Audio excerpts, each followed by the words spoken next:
Hello friends, how are you? I hope you are all well. So আজকে দেখতেই পাচ্ছ তোমাদের বোর্ডটা দেখতে কেমন লাগছে বলো? দারুণ লাগছে। আজ থেকে আমার ক্লাস তোমরা নিট অ্যান্ড ক্লিন পাবে এবং তোমরা ভালোভাবে বুঝতে পারবে এবং প্রতিটা ক্লাসের এক্সপ্লানেশন আমি পুরো ডিপলি তোমাদেরকে দেব, যাতে তোমাদের ইংরেজিটা একটা কঠিন সাবজেক্ট হিসেবে না ভেবে তোমরা সব থেকে সহজ সাবজেক্ট হিসেবে ভাবো। সেইভাবে তোমাদেরকে আমি ইংরেজি শেখাবো। তো ক্লাসগুলো তোমাদেরকে একটাই রিকোয়েস্ট, প্রথম থেকে শেষ অবধি যদি দেখো, আই প্রমিস ইউ যে তোমাদের ইংরেজিটা, আমি বলছি 6 মাস পর দেখবে যে ইংরেজিটা বাংলা ভাষার থেকেও তোমাদের কাছে সহজ হয়ে গিয়েছে। সো এমনভাবে তোমাদেরকে ক্লাসগুলো আমি প্রেজেন্টেশন করব। তো এটা হচ্ছে আজকে আমার এই রুম সেট আপের পরে হচ্ছে প্রথম ভিডিও, ঠিক আছে, আর প্রথম ক্লাস, যেটা ফার্স্ট ক্লাস। তো সেই কারণে আমি একেবারে টেন্স থেকে শুরু করেছি।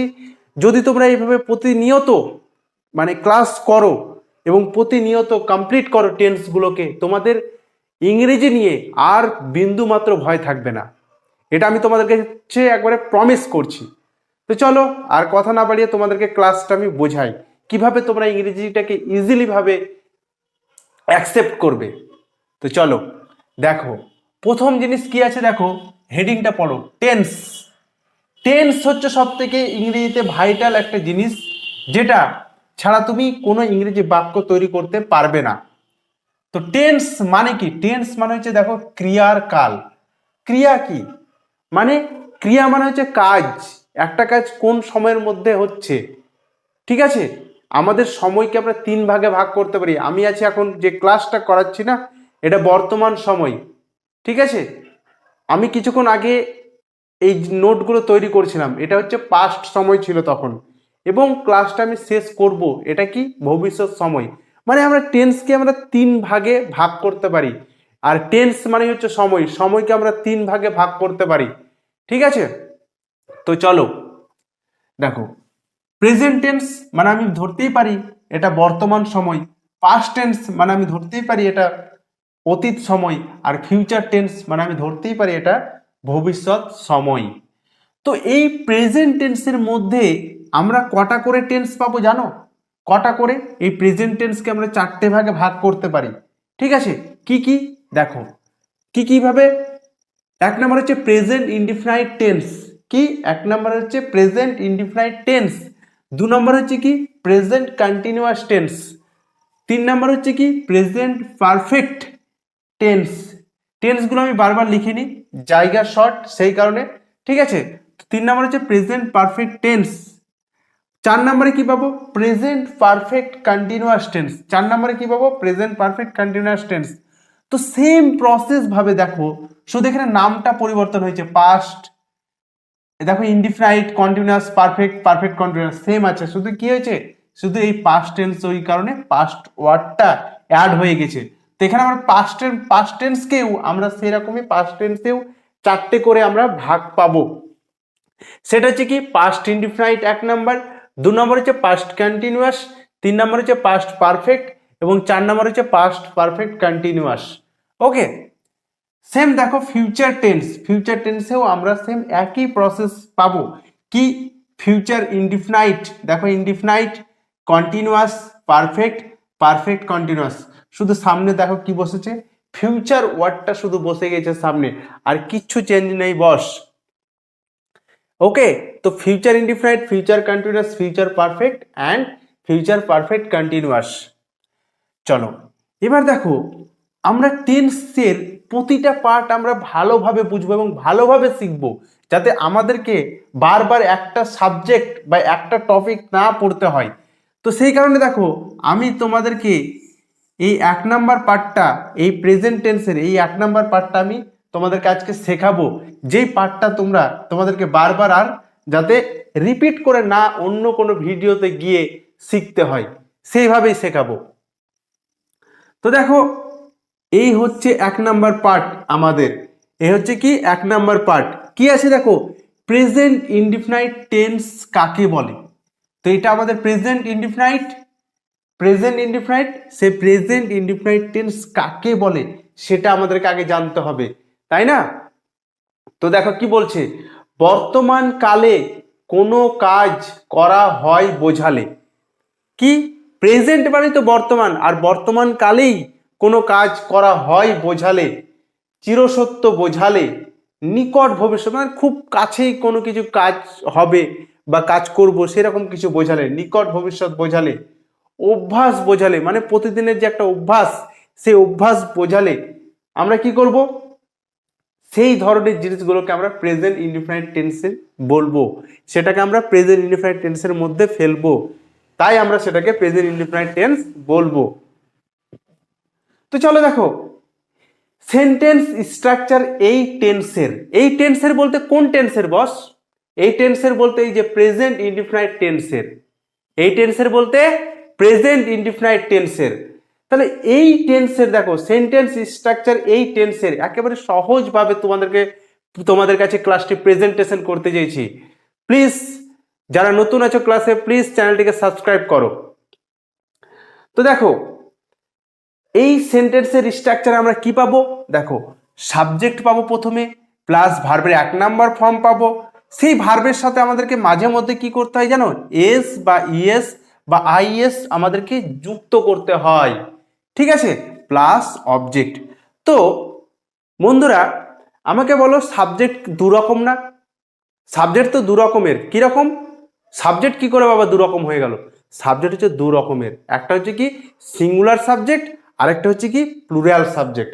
তো দেখো আমি তোমাদের যাতে তোমাদের ইজি হয় সেই কারণে আমি তোমাদেরকে ভেঙে লিখে দিয়েছি। দেখো সাবজেক্টকে একটা হচ্ছে সিঙ্গুলার সাবজেক্ট আর একটা হচ্ছে প্লুরাল সাবজেক্ট। ওকে, এবার যখন আমরা দেখব যে সিঙ্গুলার সাবজেক্ট হচ্ছে, যখন আমরা দেখব কি যে সিঙ্গুলার সাবজেক্ট হচ্ছে মানে এই রকম সাবজেক্ট হচ্ছে, তখন আমাদের এই ফর্মুলাটাকে ইউজ করতে হবে। কোনগুলো?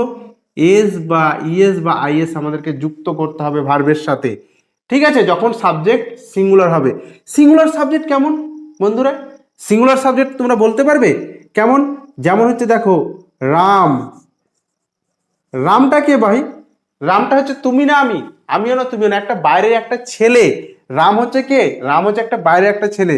রামটা তাহলে আমি তুমি ছাড়া, আমি তুমি ছাড়া যখন বাইরের একজন হবে, একজন, বাইরের একজন, তখন সেটা কি হয়ে যাবে? Third person singular number subject, মানে সেটা একটা সিঙ্গুলার সাবজেক্ট হবে। ওকে, তো রাম, আমি তোমাদেরকে কয়েকটা এক্সাম্পল দিয়ে দিই। হি, সি, ইট। হি হয় ছেলেদের ক্ষেত্রে, এই হি হয় কাদের ক্ষেত্রে? ছেলেদের ক্ষেত্রে বোঝালে, আর সি হয় মেয়েদেরকে বোঝালে। ওকে, আর ইট মানে এইটি। ইট মানে কি? ইট মানে হচ্ছে এইটি। ওকে, প্লুরাল সাবজেক্ট কোনগুলো? প্লুরাল সাবজেক্ট হচ্ছে, দেখো প্লুরাল সাবজেক্ট হচ্ছে দেই, THEI, দেই মানে তারা, দেই মানে তারা প্লুরাল সাবজেক্ট একটি। উই মানে আমরা, আমরা হচ্ছে কি plural subject. Ram and Shyam, Ram and Shyam হচ্ছে কি প্লুরাল সাবজেক্ট। মানে প্লুরাল কখন হয়? প্লুরাল কখন হয়? যখন একজনের বেশি হয়ে যায় তখনই তো প্লুরাল সাবজেক্ট হয়। দেই মানে কি? দেই মানে বন্ধুরা, দেই মানে কি? দেই মানে হচ্ছে তারা, তারা হচ্ছে কি? তারা হচ্ছে প্লুরাল সাবজেক্ট। ওকে, উই মানে কি? উই মানে হচ্ছে আমরা, তাহলে আমরা হয়ে গেল কি প্লুরাল সাবজেক্ট ভাই, আমরা হয়ে গেল প্লুরাল সাবজেক্ট। তাহলে দেখো সি হচ্ছে কি? সি মানে হচ্ছে সে, তিনি, মানে এটা স্ত্রীদের ক্ষেত্রে বোঝায়, তাই তো? তো সেম জিনিস হি, হি এর ক্ষেত্রে কি হবে? সে, তিনি, সেটা পুরুষদেরকে বোঝাবে। ওকে, আর ইট মানে এইটি। তো দেখো যখন আমাদের এই সিঙ্গুলার সাবজেক্ট মানে এই ধরনের সাবজেক্টগুলো থাকবে, তখন আমাদের ভার্বের 1 নাম্বার ফর্মের সাথে এস বা ইএস বা আইএস যুক্ত করতে হবে, ভার্বের 1 নাম্বার ফর্মের সাথে। তো দেখো বন্ধুরা, ভার্বের 1 নম্বর ফর্ম কিভাবে বুঝবো কোনটা ভার্ব, ভার্ব কি? দেখো তোমাদের জন্য আমি সুন্দর করে ভার্বের ফাংশন আমি লিখে রেখেছি যাতে তোমাদেরকে বোঝাতে ইজি হয়। দেখো, প্রেজেন্ট টেন্স, প্রেজেন্ট টেন্স বা ভার্বের 1 নম্বর ফর্ম, পাস্ট টেন্স বা ভার্বের 2 নম্বর ফর্ম, পাস্ট পার্টিসিপল বা ভার্বের 3 নম্বর ফর্ম। মানে এটাকে আমরা ভার্বের 1 নম্বর ফর্ম বলি, তাহলে এটাকে 2 নম্বর ফর্ম বলছি, আর এটাকে 3 নম্বর ফর্ম বলছি। ইজিলি আমরা বুঝতে পেরে গেলাম, তাই না? তো দেখো, এই যে এখানে আমরা যখন ভার্ব পড়বো তখন কিভাবে পড়বো জানো? অ্যারাইজ বলে একটা শব্দ পড়ছি। অ্যারাইজ মানে হচ্ছে ঘুম থেকে ওঠা, ওঠা, জাগা। তাহলে অ্যারাইজ মানে যদি ওঠা হয়, পাস্ট ফর্মে কি হবে? ভার্বের 2 নম্বর ফর্ম ওই অ্যারাইজ শব্দটা হবে অ্যারোস, AROS, অ্যারোস। এবং 3 নম্বর ফর্মে হবে কি? অ্যারাইজিন। 3 নম্বর ফর্মে হবে অ্যারাইজিন। তাহলে যখন আমরা ভার্বটা মুখস্থ করবো বন্ধুরা, কি করব? অ্যারাইজ থেকে অ্যারোস যাব, অ্যারোস থেকে অ্যারাইজিন যাব। এইভাবেই আমরা কিন্তু মুখস্থ রাখবো, অ্যারাইজ, অ্যারোস, অ্যারাইজিন। নেক্সট, নেক্সট কি আছে? ব্লো বলে একটা ভার্ব আছে। ব্লো মানে কি? বাতাস দেওয়া বা বওয়া। তাহলে বাতাস বওয়া এর 2 নম্বর ফর্ম কি হবে? ব্লো, ব্লিউ হবে, ব্লিউ। পাস্ট পার্টিসিপল ফর্ম হবে বা 3 নম্বর ফর্ম ব্লোন হয়ে যাবে। কি হবে? ব্লোন। 3 নম্বর কি আছে? ব্রেক। ব্রেক মানে হচ্ছে কি? ব্রেক মানে হচ্ছে ভাঙা। ব্রেক মানে ভাঙা। ব্রেকের 2 নম্বর ফর্ম কি হবে? Broke, broke. এবং 3 নম্বর ফর্মে হবে ব্রোকেন, BROKEN, ব্রোকেন। চলো দেখো, 4 নম্বর ভার্ব কি আছে? Choose, CHOOSE, choose. চুজ মানে হচ্ছে পছন্দ করা। চুজের পাস্ট ফর্ম হচ্ছে কি? Chose, CHOAC, chose, CHOACN, chosen, CHOACN, chosen. এইভাবে মুখস্থ করতে হবে। ফল মানে হচ্ছে পড়ে যাওয়া। ফলের পাস্ট ফর্ম হচ্ছে ফেল, FELL, ফেল, FALLEN, ফেলেন। আমি এভাবে পড়ছি যাতে শুনে তোমাদের মাথায় গেঁথে যায়, যাতে তোমাদের মুখস্থ হয়ে যায় ইজিলি বিষয়গুলো। দেখো, ফ্লাই, ফ্লাই মানে হচ্ছে ওড়া। ফ্লাই মানে কি? ফ্লাই মানে ওড়া। ফ্লাইয়ের পাস্ট ফর্ম হচ্ছে flew, FLEW, flew. Past participle হচ্ছে ফ্লোন, FLOWN, ফ্লোন। মানে ভিতরে হচ্ছে কি? ফ্লোন। ফরবিড, ফরবিড মানে কি? ফরবিড মানে হচ্ছে নিষেধ করা। ফরবিড মানে নিষেধ করা। পাস্ট ফর্ম হচ্ছে ফরবেড। পাস্ট ফর্ম হচ্ছে কি? ফরবেড। পাস্ট পার্টিসিপল হবে কি? Forbidden, forbidden, FORBIDDEN, forbidden. দেখো এবার কি আছে? ফরগিভ। ফরগিভ মানে কি? ফরগিভ মানে হচ্ছে ক্ষমা করা। ফরগিভ মানে ক্ষমা করা। পাস্ট ফর্ম হচ্ছে কি? ফরগেভ। পাস্ট ফর্ম হচ্ছে ফরগেভ। পাস্ট পার্টিসিপল হচ্ছে ফরগিভেন। পাস্ট পার্টিসিপল হচ্ছে কি? ফরগিভেন। আমি কিন্তু এইভাবে পড়ে যাচ্ছি না, এটা পড়ছি, তারপর এটা, তারপর এটা। মানে 3টে ফর্ম যাতে আমাদের মুখস্থ থাকে সেইভাবেই আমরা পড়ছি। তারপরে দেখো, নো, KNOW, নো। আমরা বলি নো, নো মানে এনো না, শুধু KNOW উচ্চারণ কি হয়? নো। এই নো মানে হচ্ছে জানা। এই নো মানে কি? জানা। যে আই নো দ্য ম্যান, আমি মানুষটিকে জানি বা আমি মানুষটিকে চিনি। তো সেই নো, নো মানে জানা। পাস্ট ফর্ম হচ্ছে কি? New, KNEW, new. Past participle হচ্ছে নোন। পাস্ট পার্টিসিপল হচ্ছে কি? নোন। তারপর দেখো, ফরসেক, FORSAK, ফরসেক মানে হচ্ছে ত্যাগ করা। পাস্ট ফর্ম হচ্ছে ফরসুক। পাস্ট পার্টিসিপল হচ্ছে ফর সেকেন্ড। পাস্ট পার্টিসিপল হচ্ছে কি? For second. তারপর হচ্ছে কি? লাস্ট ফর্মটা কি আছে ভার্বের? ফরগেট। ফরগেট মানে কি? ভুলে যাওয়া। পাস্ট ফর্ম হচ্ছে ফরগট। পাস্ট পার্টিসিপল হচ্ছে ফরগটেন। তো এইভাবে আমাদেরকে ভার্বগুলো মুখস্থ রাখতে হবে, যাতে আমরা যখনই ভার্বের 1 নম্বর ফর্ম চাইবে স্ট্রাকচারে, তখন 1 নম্বর পুট করব, 2 নম্বর চাইলে 2 নম্বর পুট করব, 3 নম্বর চাইলে 3 নম্বর পুট করব, যাতে আমাদের মুখস্থ থাকে। ওকে, চলো এবার তোমাদেরকে আমি এই ভার্বগুলো দিয়ে একটা করে বাক্য তৈরি করে দেব প্রেজেন্ট ইনডিফিনিট টেন্সে। ঠিক আছে?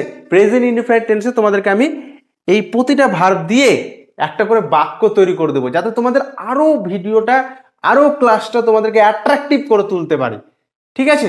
তো চলো এবার তোমাদেরকে আমি প্রশ্নগুলো করে দিই, মানে এই ভার্বগুলোর সাহায্যে আমি প্রশ্ন তৈরি করে তোমাদেরকে বুঝিয়ে দিই। ওকে, চলো।